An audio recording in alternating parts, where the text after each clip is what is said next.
Ang malamig na hangin ay tila kutsilyong humihiwa sa hangin habang ang mapulang araw ay nakabitin sa abot tanaw, nagbibigay ng huling sinag nito sa tahimik at nagyayalong dagat. Sa nakakakilabot na katahimikan, dahan-dahang lumalapit ang isang malaking icebreaker, patuloy na lumalaot sa nagyelong tubig matapos ang ilang araw na pag-anod sa malalim at nagyayalong karagatan, isang kahangahangang gawa para sa isang barko ng ganoong laki at lakas. Ngunit sa kabila ng nakabibighaning presensya ng icebreaker, ilan lamang ang makikitang tripulante. Kaya nitong labanan ang yelo at lamig, ngunit walang makakapigil sa malamig na hangin, mas matalim pa sa kutsilyo, na patuloy na humihiwa sa hangin. Ang barko, na tinatawag na Shirase, ay dating puno ng buhay at abala. Ngunit pagsapit ng taong 2050, karamihan sa mga gawain ay hawak na ng artipisyal na intelihensya, dahilan upang halos walang tao sa loob ng barko. Sa loob ng kabin, tila ibang mundo ang naroon. Ang init mula sa mga heater ay nagpapalaganap ng komportableng init sa ilalim ng deck, na tila isang ligtas na kanlungan mula sa lamig sa labas. Nakaupo sa isang maliit na mesa ang isang dalaga na nakasuot ng kapansin-pansing puti at pulang kimono, abala sa pagsusulat sa isang pinong papel. Siya ay si Takeuchi Mayumi, ang kanyang mga galaw ay banayad at puno ng konsentrasyon, sumasalamin sa tahimik na sandali. Bigla, naputol ang konsentrasyon ni Mayumi sa pagkaluskos ng galaw. Isang lalaki na may suot na newsboy up ang lumuhod sa tabi niya, puno ng kuryosidad ang mga mata habang nagtanong, ano ang kapalaran ko ngayon? Walang alinlangan, iniangat ni Mayumi ang tingin mula sa kanyang papel at sumagot, magandang araw ito para sa iyo. Sa narinig, isang malapad na ngiti ang bumungad sa mukha ni Seiichiro. Ayos! Mukhang makakarating na tayo sa lungsod ng Linhai sa lalong madaling panahon, masiglang sabi niya. Ilang hakbang mula roon, nakaupo si Dai Kumawari sa isang marangyang sofa, nakakrus ang mga binti habang binabasa ng mabuti ang status at mga coordinate ng barko. Bigla, sumingit ang boses ni Seiichiro, gaano pa kalayo ang biyahe natin? Hindi man lang tumingala mula sa ulat, kalmadong sumagot si Dai Kumawari, 3 araw pa. Nakangiting tumango si Seiichiro, may kislap ng kumpiyansa sa mga mata. 3 araw ha? Sa loob ng 3 araw, makakarating tayo sa lugar na tinatawag na Shenzhou, at doon magsisimula ang ating alamat. Ang Shirase na ito ay maliit na bahagi lamang ng mas malaking mundo. Hindi kalayuan mula rito, matatagpuan ang Blizzard City, isang militarisadong kuta na itinayo dekada na ang nakalipas. Isa ito sa 6 na natitirang linya ng depensa ng China, kasama ng 5 iba pang kuta, na idinisenyo upang protektahan ang bansa sa panahon ng matinding krisis. Sa loob ng Blizzard City, kasing lamig ng mundo sa labas ang kapaligiran, mahigpit, tahimik, at kontrolado. Pagdating ng pangkat ng mga investigador sa lungsod, agad silang sinuri para sa kalusugan at kaligtasan, upang matiyak na walang dalang banta o mikrobyo mula sa labas. Matapos ang isa sa mga pagsusuri, lumitaw ang isang batang opisyal na nakasuot ng matingkad na kayumangging unipormeng militar, tuwid ang tindig at bagay sa kanyang gintong buhok. Nakasuot ng mamahaling salamin at binati si Baili Changqing, isa sa mga mahalagang opisyal ng rehiyon. Colonel Baili Changqing, sumama po kayo sa akin, sabi niya. Si Baili Changqing, kalmado at matatag, ay tumango at sumunod sa opisyal. Ngunit ang babaeng ito ay hindi pangkaraniwang sundalo, siya si Lan Xincheng, personal na sekretarya ni Zhu Zeng, ang pinakamataas na commander ng rehiyong Jiangnan. Pinagkakatiwalaan at mahalaga, ang sekretaryang ito ay may mahalagang papel lalo na sa mga pagkakataong nagkakaproblema ang mga operasyon. At sa ngayon, malaking problema ang bumabalot sa Tianhai City. Ang pagkamatay ng isang kapitan ay nagdulot ng alarma sa buong Blizzard City, at ngayon, si Baili Changqing ay kailangang direktang mag-ulat kay Zhu Zeng mismo. Habang papalapit sa command center, bahagyang bumagal ang kanyang mga hakbang. Naramdaman niya ang bigat ng gagawin niya, magsisinungaling siya kay Zhu Zeng. Bagaman maingat nilang pinaghandaan ito ng kanyang kuponan, ang ideya na linlangin ang isang makapangyarihang tao tulad ni Zhu Zeng ay nagpapagulo ng kanyang isip.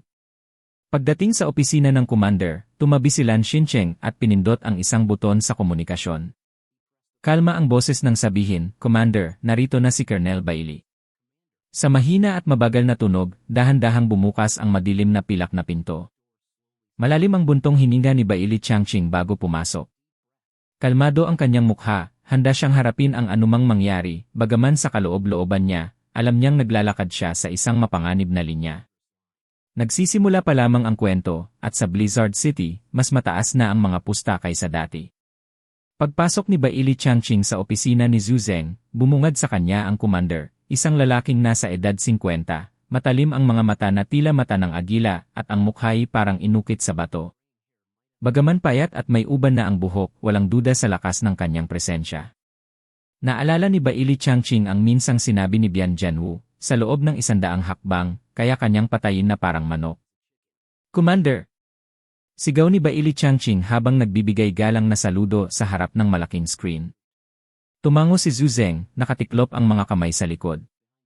Mahusay ang ginawa mo sa misyong ito, ani Zhu Zeng sa malamig at mahinahong tono.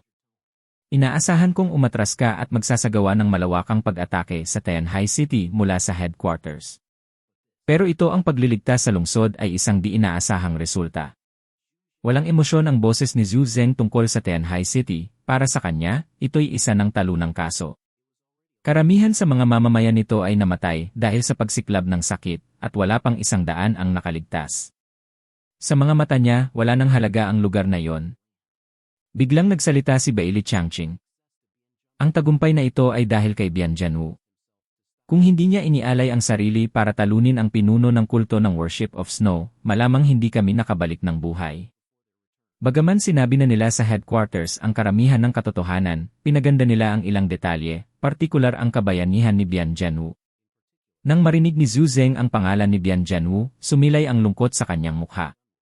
Isang mahalagang opisyal si Junwu sa rehiyon ng Jiangnan, sa digmaan at sa kaguluhan pagkatapos ng apokalips. Ang kanyang pagkawala ay nag-iwan ng puwang na hindi na muling mapupunan. Umupo ka, mahinang sabi ni Zhu Zeng, itinuro ang isang upuan. Pagkatapos nilang parehong makaupo, binago ni Zhu Zeng ang usapan. May nakita ka bang may talento habang nasa misyon ka sa Tianhai City? Mayroon bang sinuman na sulit dalhin dito sa punong tanggapan para sanayin at pagyamanin? Umayos ng upo si Bailey Changqing, agad na sumagi sa isip niya ang imahe ni Jiang Yi. Ang kakayahan ni Jiang Yi ay kahanga-hanga, posibleng mas mataas pa kaysa sa naabot ni Bian Jianwu sa kanyang kasikatan. Hindi lang malakas si Jiang Yi, kundi mahusay din siyang magplano at panatilihin ang kalmado sa gitna ng labanan. Gayunpaman, nangako si Bailey Changqing na hindi niya ibubunyag ng buo ang potensyal ni Jiang Yi. Maingat na pinili ni Bailey Changqing ang kanyang mga salita bago sumagot, "Opo, Commander." May ilang individual na natatangi.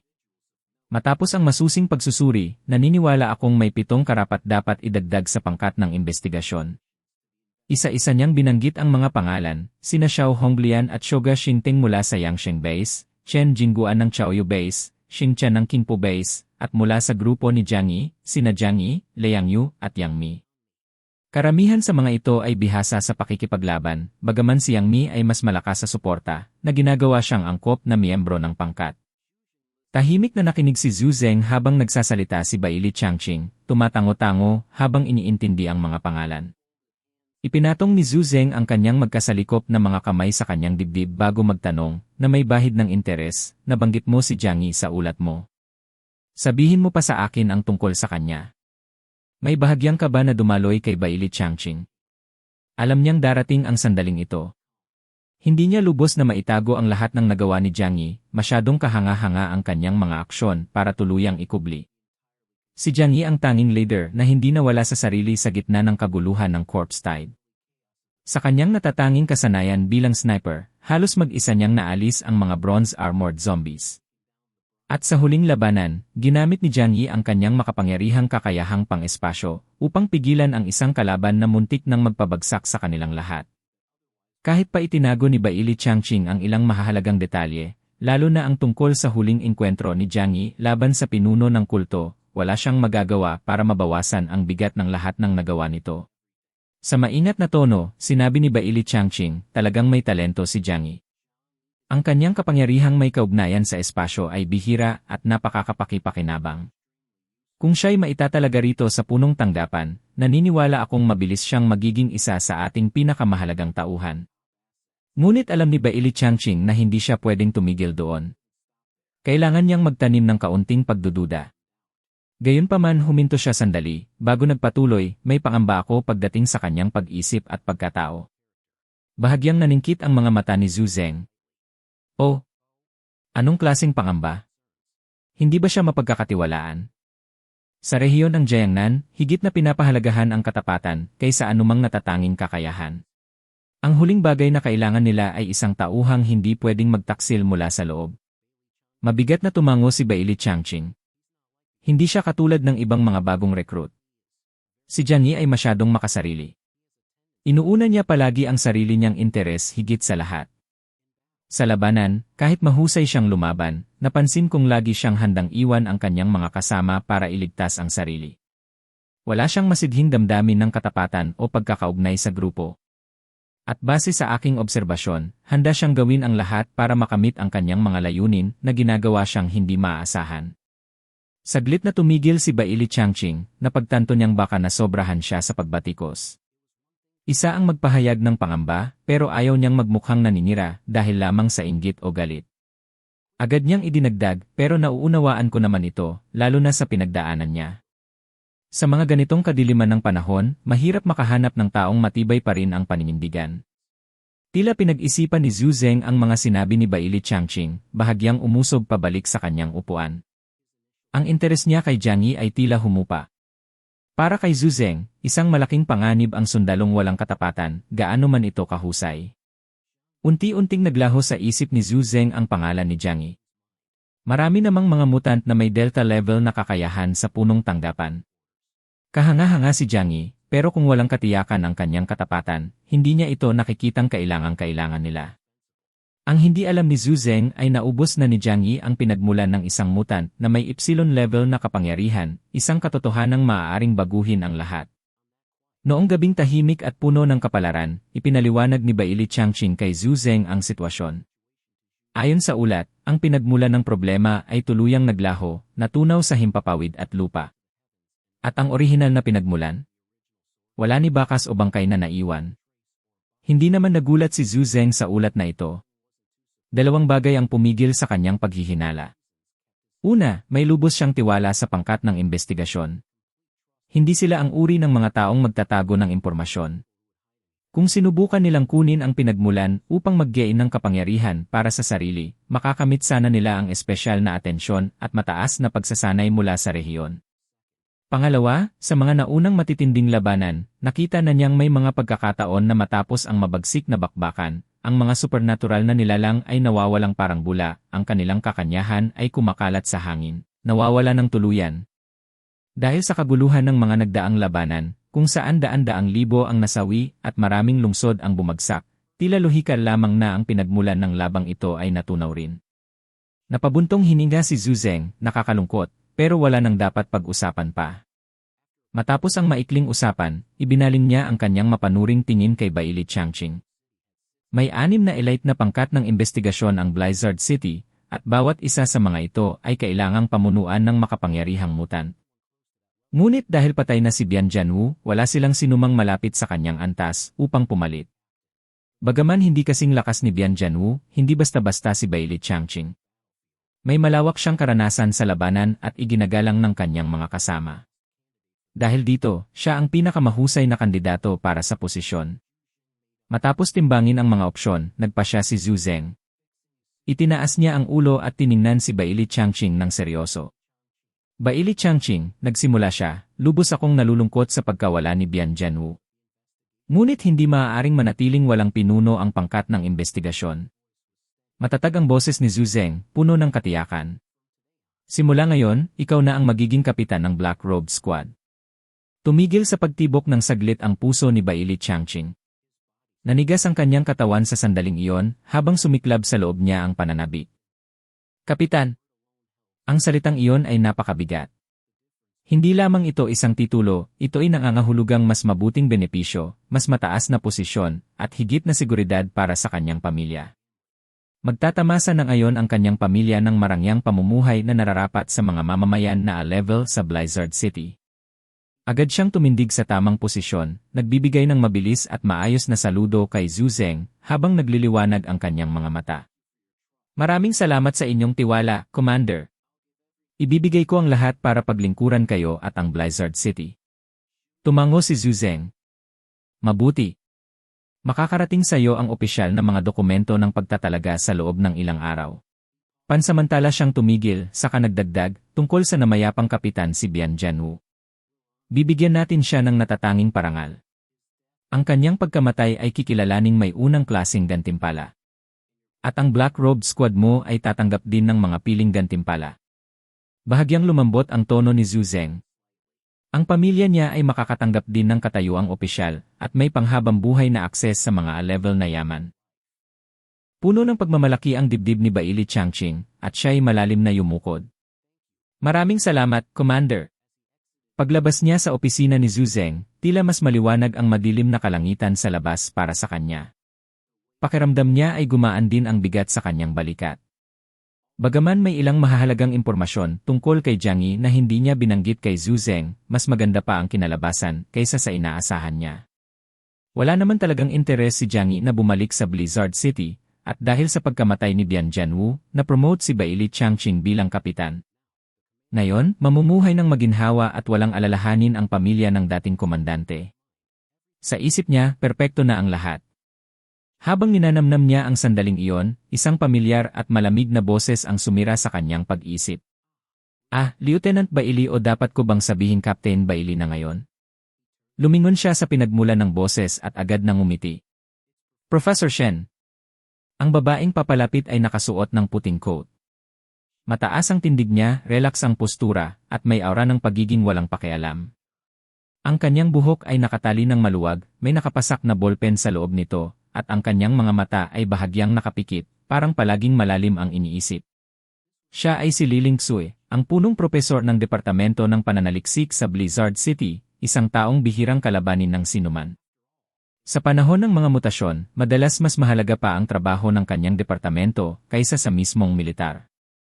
Walang paligoy-ligoy na nagtanong si Liling Xue sa malamyang tono, nasaan na yung bagay na binanggit mo? Dadalhin ko sana pagkatapos kong mag-ulat kay Commander, sagot ni Baili Changqing habang inilabas ang isang maliit na glass tube mula sa bulsa ng kanyang uniforme. Tinitigan ni Liling Xue ang glass tube na may bahagyang interes. Ito ba ang mutant na halaman na sinasabi mo? Mabilis na tumango si Baili Changqing. Napakabilis nitong tumubo at kayang magkalat ng zombie virus na nakakahawa sa buhay ng mga host. Tumaas ang kilay ni Liling Xue, hindi gaanong humanga. Hindi naman mukhang masyadong delikado. Nakakamot sa batok si Baili Changqing. Muntik na nitong lipulin ang buong Qianhai City. Ngunit nanatiling walang emosyon si Liling Xue. Mas matindi at kakaibang bagay na ang kanyang nakita sa larangan ng kanyang trabaho. Nang walang imik, isinilid niya ang glass tube sa ilalim ng kanyang braso at tumalikod, bumabalik na ang isip sa kanyang mga pananaliksik. Napatawa ng mahina si Baili Changqing. Hindi siya mayabang, sadyang wala lang siyang interes sa kahit ano sa labas ng laboratorio. Nagkibit balikat siya at naglakad pa uwi, dama ang kasiyahan. Samantala, sa kanyang opisina, nakaupo si Zhu Zeng, malalim na nag-isip. Mabigat ang kanyang ekspresyon. Mas malala pala ang krisis sa Tianhai City kaysa sa inaasahan niya. Ang pagkawala ng isang kapitan sa proseso ay isang masamang palatandaan. 6 na buwan pa lang mula nang magsimula ang pahayag ng paggunaw, ngunit tila mas mabilis na bumabagsak ang lahat kaysa inaasahan. Hindi kayang akuin ng Blizzard City ang lahat ng responsibilidad ng mag-isa. Dumating na ang oras para kumilos. Pinagsalikop ni Zhu Zeng ang kanyang mga kamay, nakatingin sa labas ng bintana sa manyebeng tanawin ng lungsod. Kung aasa lang tayo sa lakas ng Blizzard City, hindi tayo magtatagal. Oras na para pag-isahin ang rehiyon ng Jiangnan. Kinuha ni Zhu Zeng ang kanyang komunikador at tinawagan ang kanyang sekretarya, si Lan Xincheng. Commander, ano po ang inyong utos? Tanong ni Lan Xincheng sa kabilang linya. Saglit na tumingin si Zhu Zeng sa komunikador at sinabi, gumawa ka ng anunsyo sa pangalan ko. Ipadala ito sa lahat ng pangunahing grupo sa rehiyon ng Jiangnan. Sa kabilang linya, bahagyang tumaas ang kilay ni Lan Xincheng. Itutuloy niyo na ang plano para pag-isahin ang rehiyon. Matindi ang tingin ni Zhu Zeng. Tamang-tama na ang oras. Sa loob ng 10 araw, magho-host ako ng regional summit dito sa Blizzard City. Kailangang dumalo ang bawat pangunahing pinuno. Iniayos ni Lan Xincheng ang kanyang salamin na may bahagyang ngiti. At kung may tumanggi, kumikislap ang malamig na liwanag sa mga mata ni Zhu Zeng. Ipadadala natin ang pangkat ng investigasyon para lipulin sila ng walang awa. Kung hindi sila marunong sumunod sa utos, wala silang lugar sa mundong ito. Hanggang dito na muna magtatapos ang ating kwento para sa araw na ito. Maraming salamat sa inyong panunood. Layunin kong isalin sa ating salitang Tagalog ang Global Freeze hanggang sa pinakabagong episode. Huwag kalimutang i-click ang subscribe button at i-on ang notification bell para hindi niyo ma-miss ang mga updates. Babalik ako bukas para sa isa pang kapanapanabik na episode. Hanggang sa muli, ingat kayo at tandaan, ang lahat ng problema ay may solusyon, at wag mo nang paabutin pa sa Rafi Tulfo in action.